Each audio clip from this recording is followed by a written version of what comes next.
All right, hey, shalom, shalom. Hey, first and foremost, I want to give all praises, all honor, all glory to the Heavenly Father and His Son, Yahweh, Bahasham, Yahweh Shai, Bahasham, Rakakwadash. A double honors to the apostles, elders at Great Millstone. A salutations, all right, to the elect who are scattered to the four winds, all right, of the earth, all right, and also the multitude of believers, all right, who call upon the name of the Lord in these last and evil days.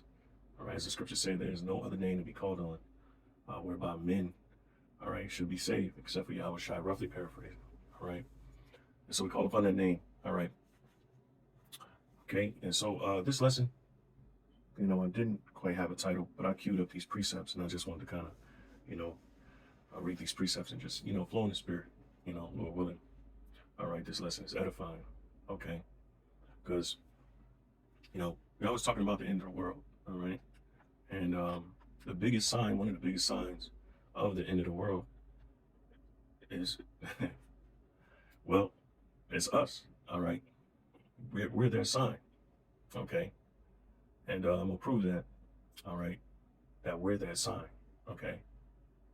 So I want to read this because this is 2nd Ezra 6, and I'm going to start at 7. Okay. And it says, Then Azariah said, What shall be the parting asunder of the times? Or when shall be the end of the first and the beginning of it that followeth? All right. And so he's really asking the question is, when is that eternal kingdom coming? When is going to be the end of the world as we know it? All right. With the, these, the heathen ruling and, Israel being at the bottom. All right. Because one thing that the Israelites have always known is that the Lord was going to eventually establish his everlasting kingdom. All right. And this is Ezra just inquiring of that. All right. So I want to get something real quick. All right. In the GNT. And I want to read 2nd Ezra 6 and 7 in the GNT. It says, Then I asked, how long a period of time will divide the ages?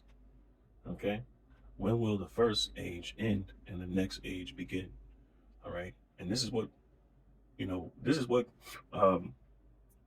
we're always, alluding to. All right. Which is part of the ministry, is the tidings of the kingdom, or the gospel of the kingdom. That's what Yahweh Shai, spoke on. All right. The coming of the Most High, Yahweh's kingdom. All right. Why Yahweh Shai? Of course, because that kingdom, all right, is an inheritance that's given to Yahweh Shai from his father Yahweh. All right. And so this is what the Israelites knew. Okay. At least those who were, studious. All right. So I'll read it. I'll read a little bit more. It says, and he said unto me, from Abraham unto Isaac, when Jacob and Esau were born of him, Jacob's hand held first the heel of Esau. All right. And this here marks something. That's why it's important when we read Genesis, the 25th chapter, the 27th chapter, dealing with the, Jacob and Esau being born. That marked a point, a very important point in history. All right. So this is Hebrews 11, okay, and 20. All right. Hebrews 11 and 20, it says, By faith, Isaac blessed Jacob and Esau concerning things to come. All right. And this is important. All right. This is important history. Okay. That's why we speak on these things, because, the Lord made it, a key part of, this, I guess you could say this parallel, or, what we have to deal with, on this earth. Okay. These are very important topics. All right. And you're only going to get it, of course, from the men of the Lord who explain these things and and bring you, that understanding. All right. Okay. So going back, this is 2nd Ezra 6 and let me see, and 8 again. All right. It says, and he said unto me, from Abraham unto Isaac, when Jacob and Esau were born of him, Jacob's hand held first the heel of Esau. For Esau is the end of the world. All right. And so their blessings were concerning things to come, which is dealing with futurism or the future. I don't want to use the term futurism, but it's dealing with the future. Okay, so that's very important, and we got scriptures like Romans, the ninth chapter, that says what? For I hated Esau and I loved Jacob. Why? Because Jacob is the election. Jacob is the chosen to inherit that blessing. All right. And that's very important. Okay. He was the chosen to inherit that blessing, which blessing we always speak on the kingdom of heaven. All right. And an everlasting kingdom here upon earth. All right. A kingdom that's going to rule, every part of the known world and put down all principalities and powers. All right. And establish a righteous rule in the earth. Okay. This is very important. Okay. So going back. All right. Again, for Esau is the end of the world, and Jacob is the beginning of it that followeth. The hand of man is betwixt the heel and the hand. Other question, Ezra, asked thou not. And so, what it's saying here is that, from what I can see, is that this is actually, this is the process. All right. Well, let's look up this word betwixt. See what we can get from it. All right. And it says here, it says, between, in the space that separates, among, amidst, meanwhile. All right. With, let's see, unetymological, that appeared in Old English and became general after the 1500s. All right. Compare amidst. So, we have to compare amidst. All right. Betwixt also was a very Old English. Among, in the meantime. So yeah, so this is happening in the meantime. So you got this everlasting war between Jacob and Esau, all right, and their blessings concerning things to come. And there's always been a fight from the the beginning of time. Actually, Genesis 3:15, we always reference this because this is important too, because it's part of the puzzle pieces that we have to, pretty much add to the whole story to get the conclusion. All right, Genesis 3:15, and I will put enmity. This is dealing with hatred between thee and the woman. All right, and this is dealing with the serpent and the woman, and between thy seed and her seed. All right, we always speak about reincarnation because it's very important. It's a very important tenet of the scriptures. It's a mystery, you see.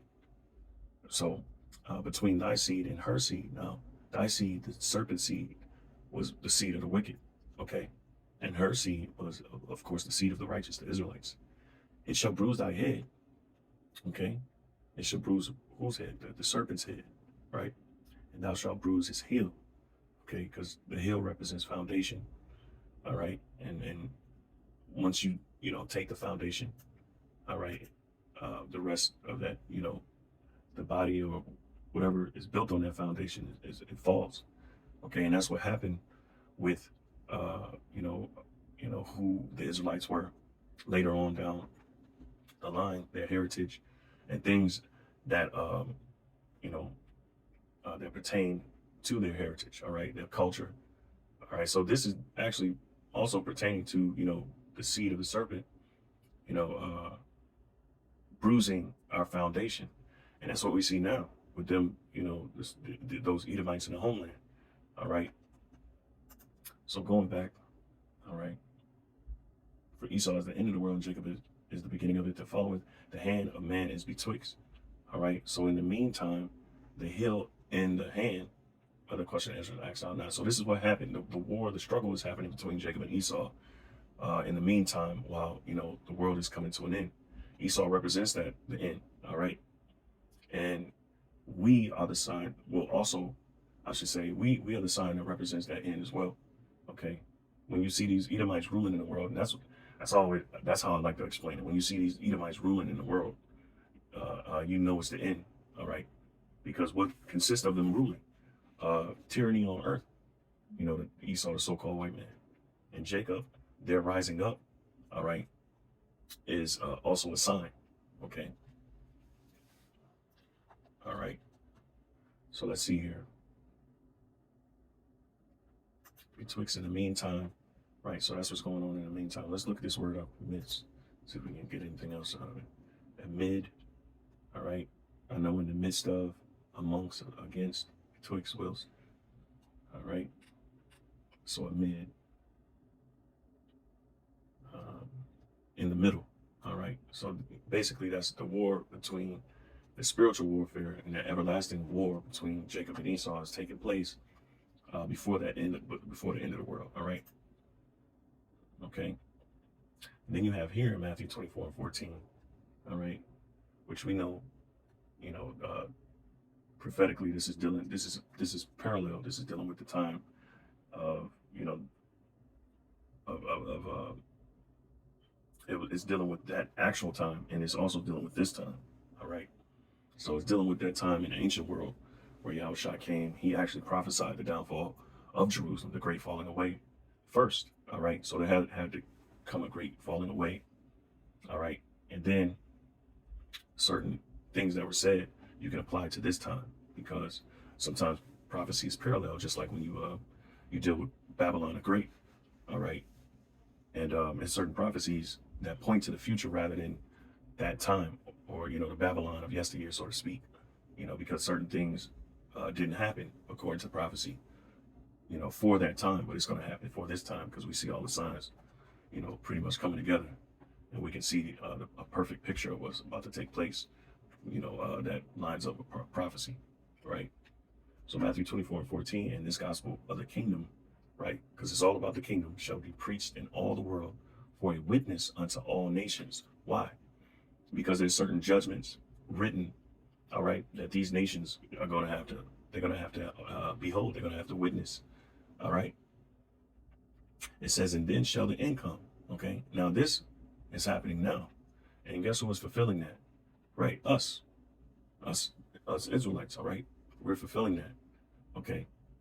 It's the Spirit that woke us up by way of the Urim and the Thummim.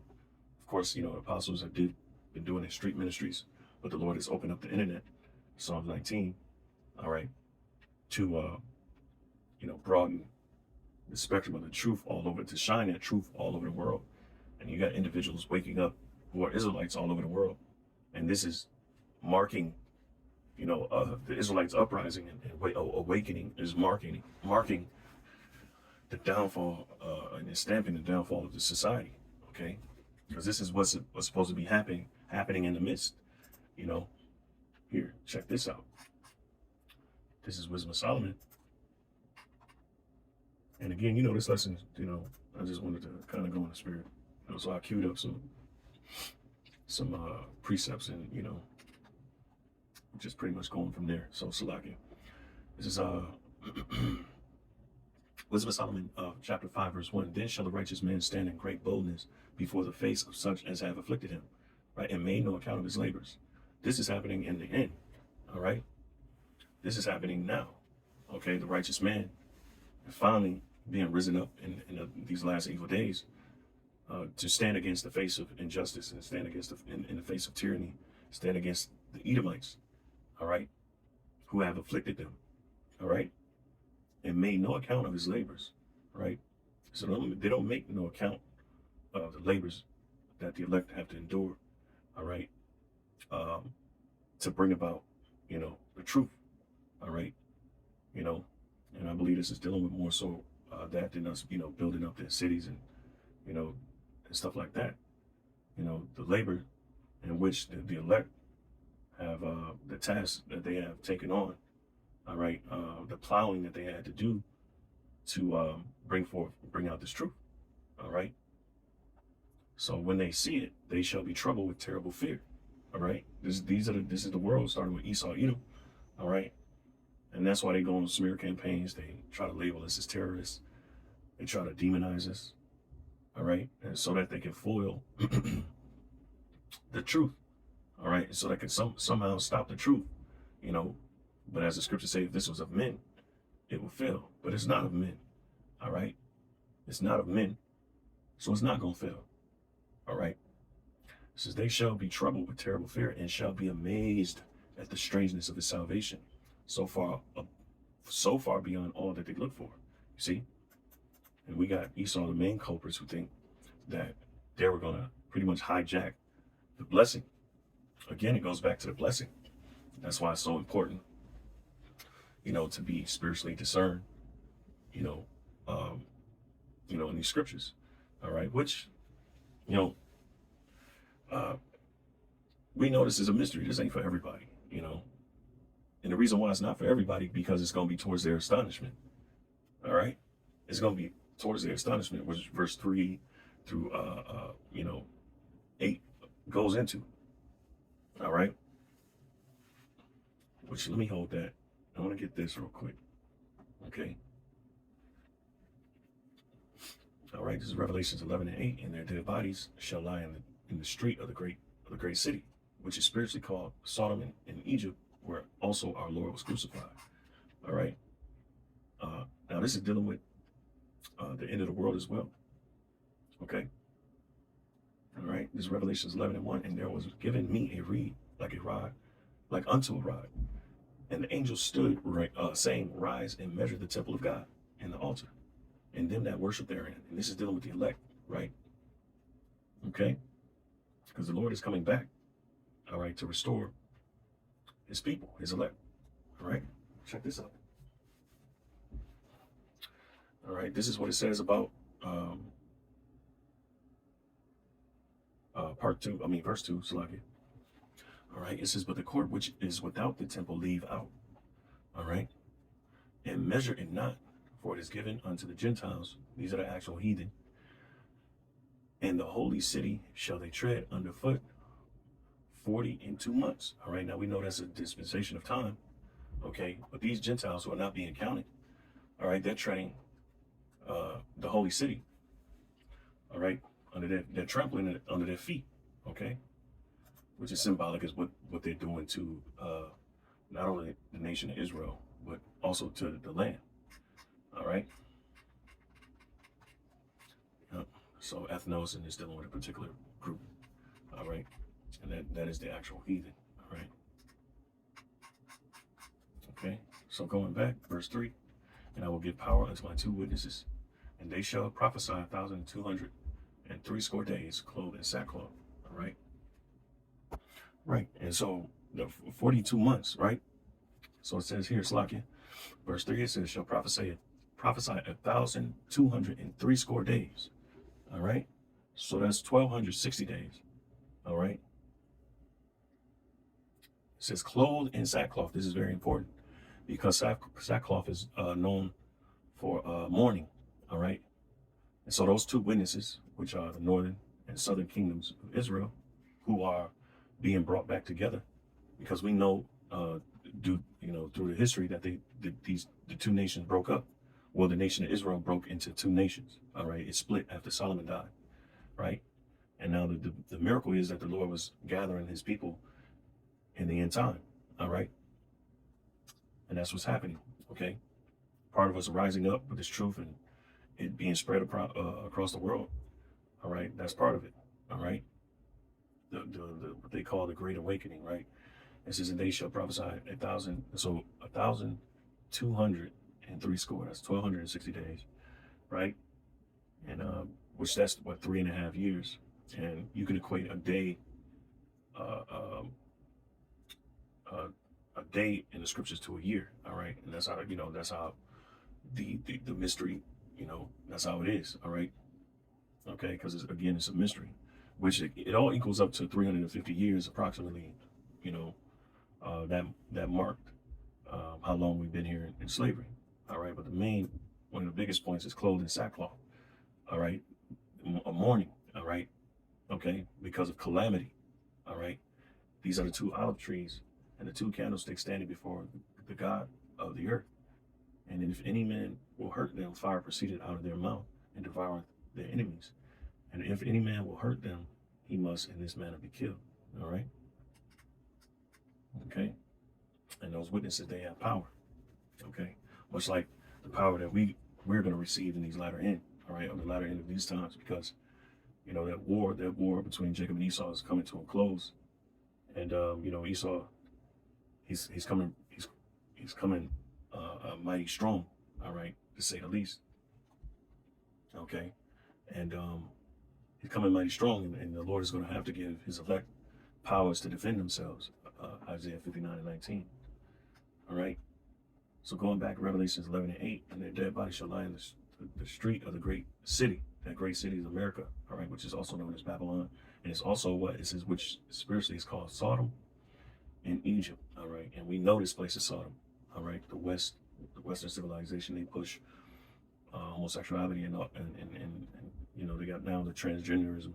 They push it to the world, and they push it in the guise of human rights, you know, which is not. It's Satanism, all right. It's contrary to the Lord's his laws, all right.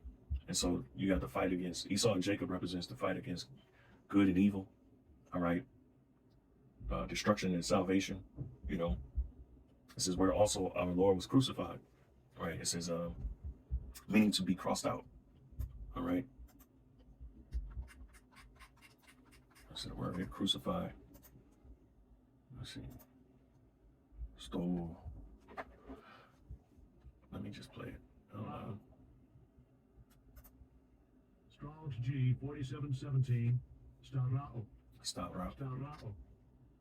Right, which means to stake, drive down stakes, to fortify with driven stakes, to palisade, to crucify.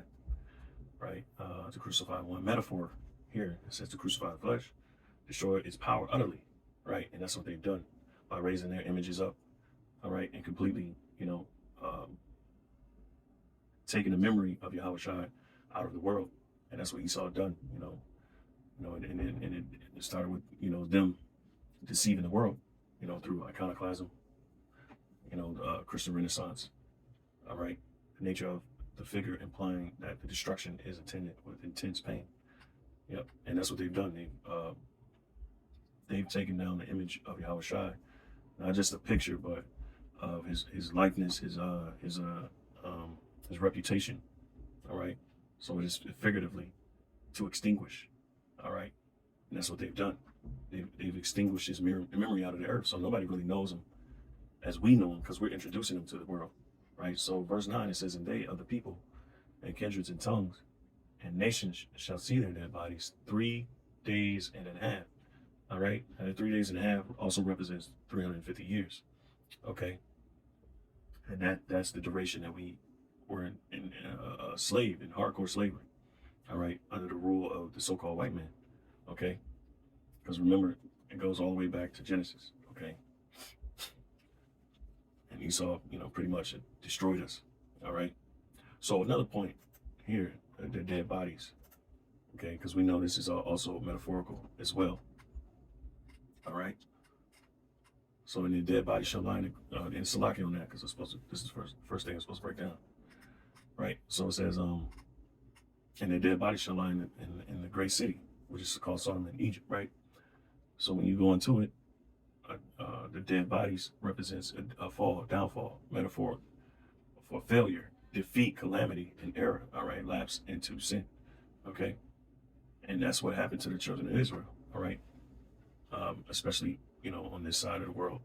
Okay, scriptures say in Jeremiah 17:4 that we shall discontinue from our heritage, you know, which the Lord gave us.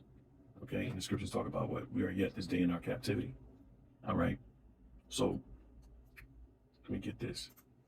Jake was sold into captivity. All right, and the Lord prophesied on it. He prophesied what would happen. He prophesied of 70 AD. And everything that happened after 70 AD was the demise of us as a people, as a nation. All right. And who had their hand in that? Of course, the nations started with Esau, Edom. All right. But we also had traitors of our own nation who made it possible as well. All right. So Luke 21:24 says, "And they shall fall by the edge of the sword, and shall be led away captive into all nations, and Jerusalem shall be trodden down of the Gentiles until the times of the Gentiles be fulfilled." Right? And their time is being fulfilled. Okay? Because the Lord has set the bounds. All right? And so that land is being trodden down. Not just the land, but also the people as well. Okay? All right? And so they had to try, as the scriptures say, what in Ezekiel 36, they have taken the land. They said, we have, all the ancient high places, the holy places in our possession. All right. And they cast out the land for a prey. All right. And also the people as well. Okay. So, but the point here says, and they shall fall by the edge of the sword and shall be led away captive into all nations. Right. And this is the plight of the Israelites, led captive into all nations, and Jerusalem shall be trodden down of the Gentiles. That's the homeland, right? Until the time of the Gentiles be fulfilled. And that's towards the end of the world. All right. Going back to 2 Ezra 6 and 9. All right. That's happening up until the end of the world. All right. Let me see, 2 Ezra 6 and 54. It reads, after these, Adam also, whom thou madest Lord over of all thy creatures, of him come we all, and the people also whom thou hast chosen. All this have I spoken before thee, O Lord, because thou madest the world for our sakes. Right? So the Lord has made the world for our sakes. It says, as for the other people which also come of Adam, thou hast said that they are nothing but be like unto spittle, and has likened the abundance of them unto a drop that falleth from a vessel. So very, very insignificant. But, right, it says, and now, O Lord, behold, these heathen, which have ever been reputed as nothing, have begun to be lords over us, and to devour us. But we, thy people, whom thou hast called thy firstborn, thy only begotten, and thy fervent lover, are given into their hands. If the world now be made for our sakes, why do we not possess an inheritance with the world? How long shall this endure? Right? Until the end. So the Israelites don't possess an inheritance with the world, meaning that they don't have their own homeland among those who do have their own homelands and inheritance and culture. The Israelites don't. And this is what it's implying. How long shall this endure? Right? Until the end. All right? Until their time is fulfilled. Okay? But now we're reaching a point where we're rising up. All right? Revelations 11 and 9 and 8 of the people and kindred and tongues and nations shall see their dead bodies 3 days and a half. That's 350 years. Right? And that's alluding to the last, 4 centuries. All right? Where we had to endure the most crazy punishment ever. Right? It says, and shall not suffer their dead bodies to be put in graves. All right? In other words, they didn't suffer us to be put to rest. All right? They didn't restore us. All right? And put us, because that's what happens when when a dead body, and of course it's metaphorically. All right? So, and when we looked up dead bodies, and that meant that's dealing with a downfall, right? Metaphor, a failure, defeat, calamity. So they didn't suffer us to be put to rest. All right? So to be put in graves. Here, it says a monument or memorial to perpetuate the memory of any person or thing. You see, so like it says a sepulchral monument, sepulchral or tomb. All right. All right. So you put the dead to rest. All right, but you put up a memorial of them. Right. You see, and they didn't suffer that for us. Okay. Let's see what the Greek word is. Strong's G 3418. Menema. So let's go into the. Ooh, look at that. This is the root word of menema. It says to remind, right? So they didn't remind us. It says to be recalled or to return to one's mind, right? So they tried, according to Psalms 83, they tried to do away with the name of Israel out of the earth. You see, and that matches up. It says to remind oneself of, to remember, to be recalled to mind, right? So it's symbolically, that's what it's saying. All right. So they didn't cause us to be put to rest. So they didn't recall us to be remembered or a monument, right? Well, because their intentions was to do away with us, starting with Esau, Edom, all right, and the rest of the heathen. Verse 10, it says, and they that dwell upon the earth shall rejoice over them and make merry, and shall send gifts one to another, because these two prophets tormented them that dwell on the earth. That's right. And we equated with the northern and southern kingdom. All right. Verse 11, it says, and after 3 days and a half, so after those 350 years, the spirit of life from God entered into them. Right. And this is why the world is really in an uproar. because we finally got the Spirit of the Lord, the Spirit of life back into us, that the knowledge and understanding of the truth, starting with who we are, and also who the nations in the world are. Also, the determination that the Lord has for these nations. We understand all of that now. The judgments of the Heavenly Father now. We understand our time and place. We understand that we are at war, a spiritual warfare that's been waged throughout the ages. You know, okay, and this means troubles for these nations. All right, and they stood upon their feet, and great fear fell upon them which saw them. Right. So now, Wisdom of Solomon goes to how we are grievous to behold the righteous in the eyes of the wicked. The righteous are grievous to behold. Right. And so these people are tortured, and is somewhat of anguish and irritation that we have risen up. All right, and that's why, they want to label us as terrorists to eventually, stop us. They can't come after us because they know when we call upon the name of the Lord that they can't do that. According to what is it, Judith 5:20. All right. So this is Wisdom of Solomon 2:1. For the ungodly said reasoning with themselves, but not aright. Our life is short and tedious, and in the death of a man there is no remedy. All right, it says neither was there any man known to have returned from the grave. Right, for we are born at all adventure, and we shall be hereafter as though we had never been. For the breath in our nostrils is as smoke, and a little spark in the moving of our heart. All right, so let's jump. All right, because this is the wicked. Right, verse 10, it says, let us oppress the poor righteous man. Let us not spare the widow, nor reverence the ancient gray hairs of the age. Let our strength be the law of justice. For that which is feeble is found to be nothing worth, right? And so they see us as feeble. They see that we don't have, we're vulnerable, right? And so they use the law of justice to overcome us, to exploit us. All right. It says, therefore, let us lie and wait for the righteous, because he is not for our turn. He is clean contrary to our doings. He upbraideth us with our offending the law, and objected to our infamy, the transgressions of our education. He professeth to have the knowledge of God, and he calleth himself the child of the Lord. All right. And this is what's happening in our awakening. Okay. He was made to reprove our thoughts. He is grievous unto us even to behold, for his life is not like other men's. His ways are of another fashion. All right. And so we're grievous unto them. Why? Because part of our waking up, the foolishness of preaching. So, and we reprove their thoughts. All right. We reprove everything. It's a reproach, towards them. Okay. Because what is going back to us being risen up and them, that fear settling in. They repenting. Oh, no. 2, it says, when they see it, they shall be troubled with terrible fear. What? Our uprising. Okay. Because it comes in more than one phase. So the first phase is us preaching, teaching. All right. And eventually they're going to come after us. They're going to try to persecute us. All right. But then Isaiah 59:19 will come. All right. The Lord is going to raise up a standard against our enemies when they shall come in as a flood. Let's get it. It's like, I'm talking a lot. Isaiah 59:19.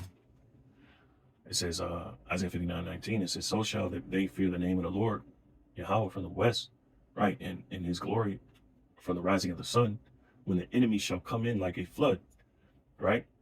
The Spirit of the Lord, Yahweh, shall lift up a standard against them, all right? And the Redeemer shall come to Zion, and unto them that turn from transgression, and Jacob, said the Lord, right? So that standard that's going to be lifted is the spiritual, powers that the Lord, all right, is going to give his people, all right, his elect, okay, all right, and he's going to protect us, all right, and that power is going to come in, all right, because Esau is going to come in, like I said, he's going to come in like a flood, all right, and Salaki for the background noise, all right, so,